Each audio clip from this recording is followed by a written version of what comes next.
Alors, bonjour tout le monde. Et maintenant, on va faire l'examen de l'intra, le deuxième intra de la session de automne 2011. Donc, la première question. La mortalité suit l'Illustrative Life Table à 6%. Quelle est la prime viagère pour une assurance qui paye 100 000 au second décès d'un couple âgé de 50 ans et de 40 ans? Donc, X a 50 ans, Y a 40 ans, et la prime est payée jusqu'au second décès. Donc, encore une fois, la valeur présente actuelle des prestations est égale à la valeur présente actuelle des primes. Donc, on va supposer qu'il y a une prime P qui est payée. On va calculer la valeur présente actuelle de ces primes P.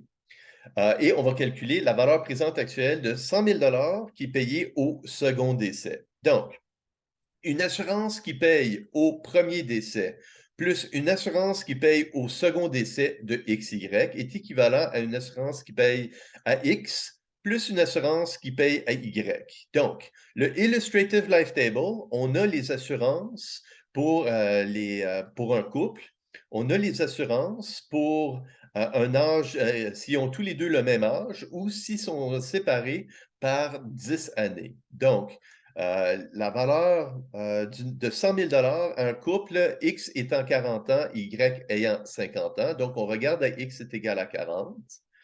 À X est égal à 40, on voit que cette assurance pour 1000 est égale à 293,68 ou pour 1 est égal à 29,368 cents. Alors, pour chaque 1 29,368 cents.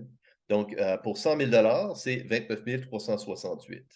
Alors, une assurance qui paye au premier décès, plus une assurance qui paye au deuxième décès, le deuxième décès, c'est notre inconnu, est égal à une assurance de 100 000 qui paye au décès, à la fin de l'année du décès d'une personne âgée de 40 ans. Donc, pour 1 c'est 0,16132. Donc, pour 100 000 c'est 16 132. Et au décès de Y étant âgé de 50 ans, donc pour 1 c'est 0,24905 cents. Donc, pour 100 000 c'est 24 905. Et donc, notre inconnu, c'est la valeur présente de l'assurance qui paye au second décès. Et donc, la valeur présente actuarielle de cette assurance, elle est égale à 11 669.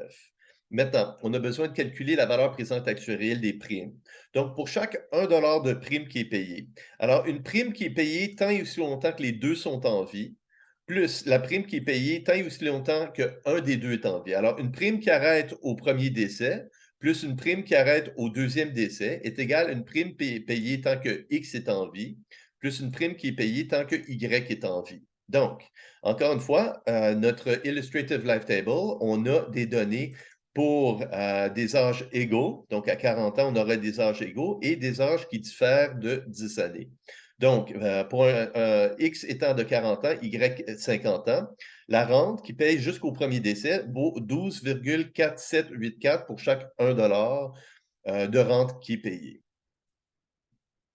Donc, 12,4784 plus une rente qui est payée jusqu'au second décès est égale à une rente émise à une personne de 40 ans, donc 14,8166, plus une rente émise à une personne de 50 ans, 13,2668.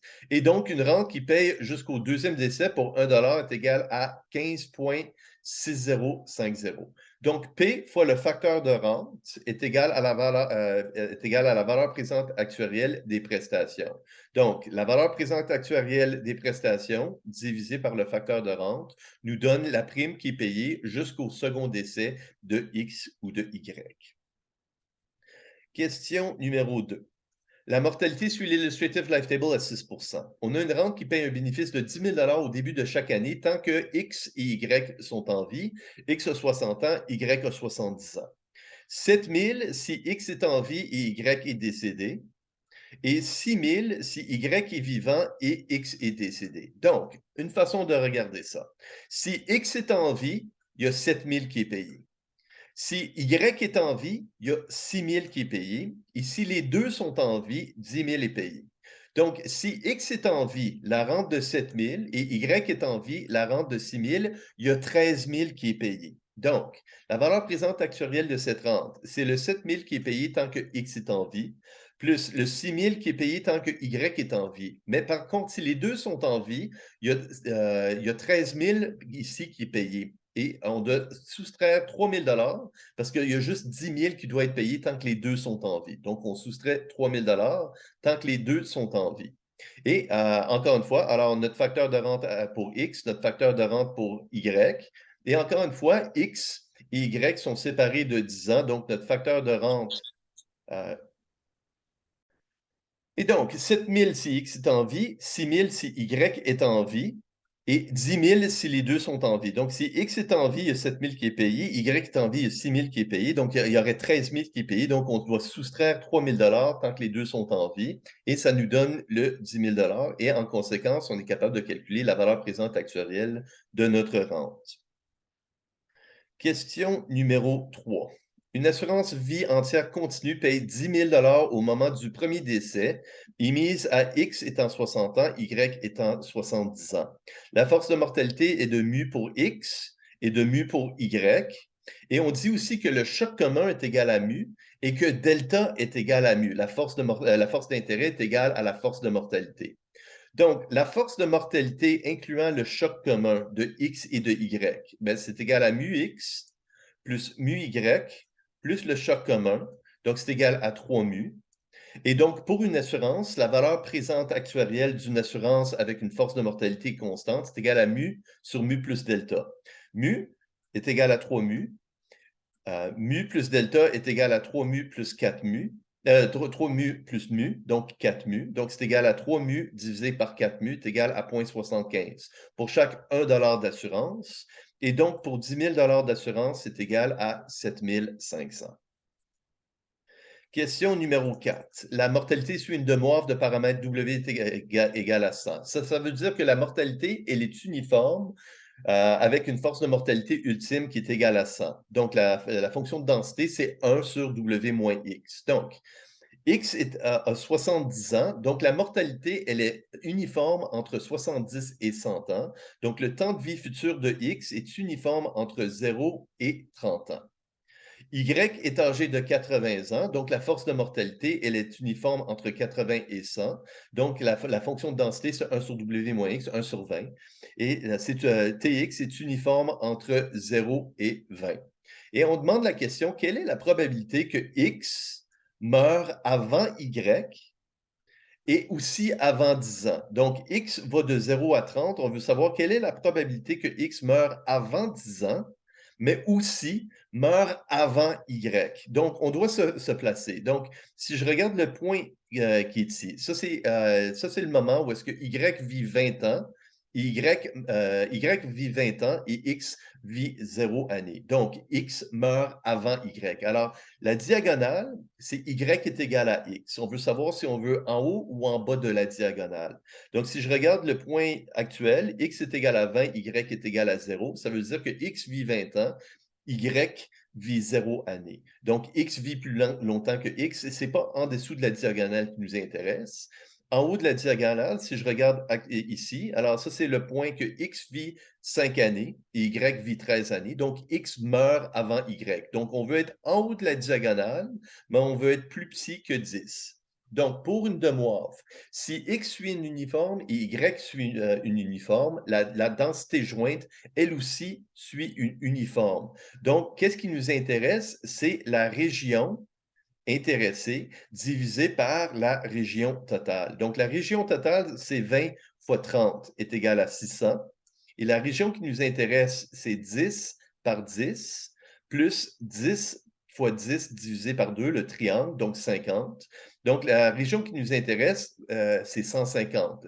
La superficie, c'est 150. Sur la superficie totale, 600. Et donc, la probabilité que X meure avant Y avant 10 ans, elle est égale à 25 ans. Donc, question 5. Calculer la probabilité que X et Y, les deux étant âgés, les deux ayant le même âge, quelle est la probabilité que un ou l'autre survit les T prochaines années? Et on vous dit que la probabilité que X ou Y étant âgé ayant le même âge que X, la probabilité que un ou l'autre, ou les deux, meurent dans les T prochaines années est égale à 75 %. Donc, la probabilité qu'un ou l'autre meure dans les T prochaines années, ben, c'est égal à 1 moins la probabilité que les deux survivent. Alors, 1 moins la probabilité que les deux survivent est égale à 0,75. Et donc, la probabilité que les deux survivent est égale à 0,25. Et les deux ayant le même âge, alors TPX fois TPX est égal à 0,25. Donc, la racine carrée de 0,25, elle est égale à 0,5. Donc, la probabilité que X survit l'été prochaines années, c'est 0,5. La probabilité que Y survit l'été prochaines années, les deux ayant le même âge, c'est 0,5. La probabilité de mourir, c'est 0,5 pour les deux dans l'été prochaines années. Donc, on veut savoir quelle est la probabilité que un ou l'autre ou les deux survit les T prochaines années. Alors, c'est 1 moins la probabilité que les deux décèdent dans les T prochaines années. La probabilité que les deux décèdent dans les T prochaines années, ben, c'est la probabilité que X décède dans les T prochaines années et Y ayant le même âge que X décède dans les T prochaines années. Donc, TQX, c'est 0,5, TQY est égal à TQX qui est égal à 0,5. Donc, c'est 1 moins 0,5 au carré. Et donc, la probabilité que un ou l'autre ou les deux survivent les prochaines années, c'est égal à 75.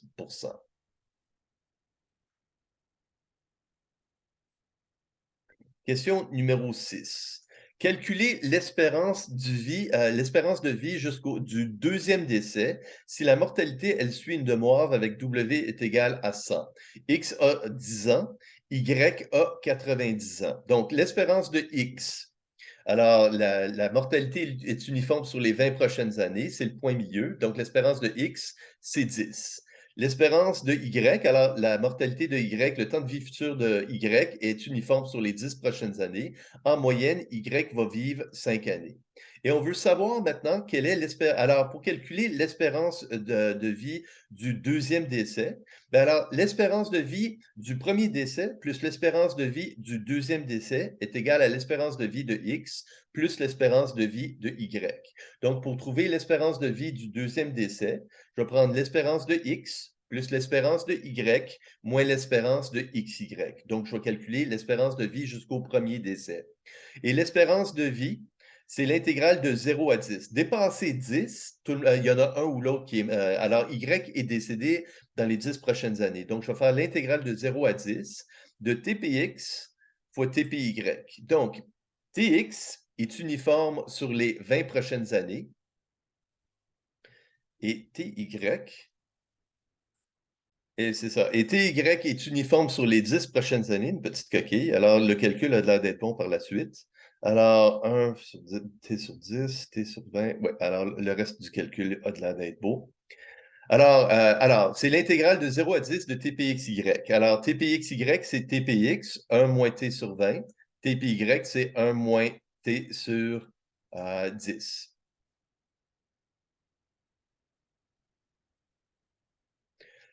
Et ça nous donne, alors l'espérance de vie jusqu'au premier décès est égale à 4,167. Donc, l'espérance de X plus l'espérance de Y est égale à l'espérance de XY plus l'espérance de XY bar. Donc, XY bar est égal à espérance de X, espérance de Y, moins espérance de XY, est égal à 10,833. Une petite note là-dessus. Quand je corrige une question de ce genre, alors, l'espérance de X, c'est 10 ans, l'espérance de Y, c'est 5. Donc, l'espérance de vie jusqu'au premier décès doit être au moins inférieure à 5. Ne peut pas être plus grand que 5. Alors, si j'en ai juste un, l'espérance de vie, c'est 5. Si j'en ai deux, l'espérance de vie ne peut pas être plus grand. Et le deuxième décès doit être au moins égal au minimum entre X et Y. Donc, si je regarde juste X, lui, en moyenne, il va vivre 10 années. Mais si je regarde X et Y, l'espérance de vie du deuxième décès, X va vivre au moins 10 années, puis Y peut peut-être vivre plus longtemps que X. Donc, l'espérance du deuxième décès devrait être plus grande. Question numéro 7. La mortalité suit l'illustrative life table. Calculez la probabilité que les deux soient décédés dans les 5 prochaines années, que X et Y, les deux soient décédés dans les 5 prochaines années. X a 40 ans et Y a 45 ans.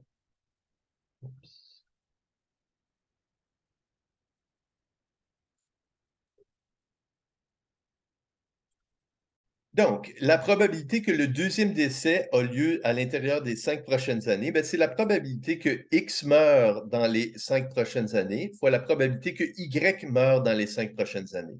La probabilité que X meure dans les 5 prochaines années, c'est 1 moins la probabilité de survivre. Donc, c'est le nombre de personnes à 45 ans divisé par le nombre de personnes à 40 ans. Et la probabilité que Y meure dans les 5 prochaines années, c'est le nombre de personnes à 50, 1 moins le nombre de personnes à 50 divisé par le nombre de personnes à 45.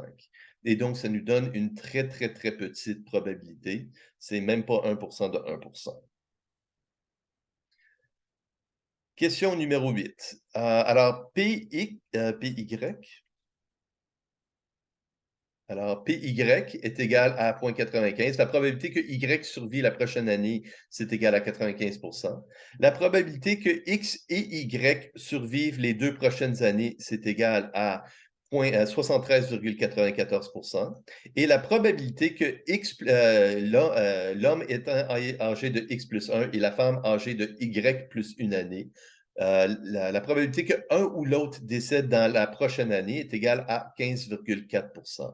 Alors, on vous demande de calculer la probabilité qu'une personne âgée de X survit la prochaine année. Donc, si on prend la probabilité qu'un ou l'autre âgé de X plus 1, Y plus 1 meurt dans la prochaine année, alors c'est 1 moins la probabilité que les 2 survivent. Et la probabilité que les 2 survivent, c'est la probabilité que X plus 1 survive et Y plus 1 survive. On dit que 1 moins cette probabilité, c'est égal à 15,4. Et donc, la probabilité que X plus 1 et Y plus 1 survivent la prochaine année, ben, c'est égal à 1 moins 0,154, donc 84,6. La probabilité que X et Y survivent les 2 prochaines années, ben, c'est la probabilité que X survit la prochaine année et que maintenant, âgé de X plus une année, il survive la deuxième année, fois la probabilité que Y survive la première année et que Y survit la deuxième année, sachant que cette personne-là est âgée de une année de plus. Et on dit que cette probabilité est égale à 73,94. Donc, Px, c'est notre inconnu. Py, c'est 95. Px plus 1 fois Py plus 1, on vient juste de le calculer, c'est 84,6. Et donc, on est capable d'isoler notre Px qui est égal à 0,92. Question numéro 9. Pour chaque employé actif dans la vingtaine, la probabilité de démissionner est égale à 20 et la probabilité de se trouver en congé d'invalidité est égale à 5 à chaque année. Pour une personne en congé d'invalidité, la probabilité de revenir au travail est égale à 50 et aucun invalide ne démissionne. La compagnie ne réembauche jamais un employé qui démissionne. Donc, c'est l'élément absorbant. Calculer la probabilité qu'un nouvel employé actif à 20 ans est toujours actif à l'emploi 4 années plus tard. Donc, on va créer une matrice de transition. Alors, on a actif, on a invalide. La première rangée, c'est actif. La deuxième rangée, c'est invalide. Et la troisième rangée, c'est démissionner. Donc, un employé actif, la probabilité de démissionner est de 20 et la probabilité de se trouver en congé d'invalidité est égale à 5 Et donc, on a 75 de chance de toujours être actif. Pour une personne en congé d'invalidité, il y a 50 de chances qu'elle revienne au travail et 0 de chance de démissionner. Si on a une rente d'invalidité qui est payée, il n'y a aucune raison de démissionner. Ça veut dire qu'il y a 50 de chances de rester invalide. Une personne qui démissionne reste démissionnée. Donc, c'est notre matrice de transition. Alors, on dit que c'est pour chaque employé dans la vingtaine. Donc, de 20 à 30 ans, les matrices sont homogènes. Donc, la matrice de transition de 20 à 21, on a cette matrice. Si on prend la matrice fois elle-même, on va voir la matrice 2 années. Alors, ça nous dit qu'une personne qui est active a 58,75 de chance d'être actif dans 2 périodes. Alors, première rangée, c'est actif. Première colonne, c'est actif. Deuxième rangée, deuxième colonne, c'est invalide. Troisième rangée, troisième colonne, c'est démissionné. Et si je prends la matrice 2 années et je la multiplie par elle-même, ça va me donner la matrice de transition 4 années. Alors, de 0 à 2 et fois la matrice de 2 à 4 me donne la matrice de 0 à 4. Donc, quelle est la probabilité qu'un nouvel employé actif à 20 ans est toujours actif à 4 ans plus tard? On n'a pas besoin de calculer toute la matrice. C'est tout simplement la première rangée fois la première colonne. Et ça va nous donner le terme. Alors, 0,5875 au carré plus 6,25 fois 0,625 plus 30,35 fois 0 nous donne 38,42 %. La probabilité qu'un employé est actif et toujours actif 4 ans plus tard est 38,42 %. La matrice de transition homogène annuelle d'un système à deux statuts A et B est égale, alors le statut A, 50-50, statut B, 0,70 à 0,3. Une prestation de 5 est versée à chaque année qu'on se trouve au statut B.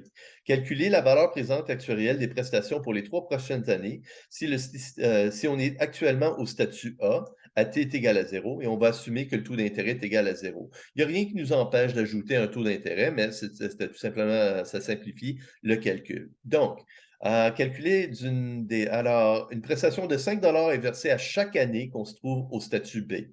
Au temps t est égal à 0, on est au statut A. Alors, si on regarde pour les 3 prochaines années, il y a 2 possibilités à chaque année. Donc, on peut aller du statut A au statut B ou du statut B au statut A. À chaque fois qu'on est au statut B, il y a une prestation de 5 qui est payée. On a 2 statuts possibles pour chacune des 3 prochaines années.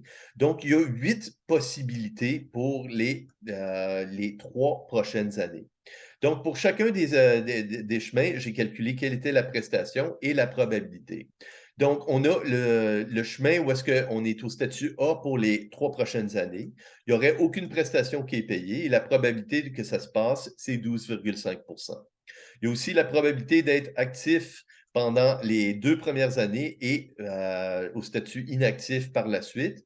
Ça voudrait dire qu'on aurait une prestation de 5 qui serait payée. Alors, la probabilité, encore une fois, 12,5 %.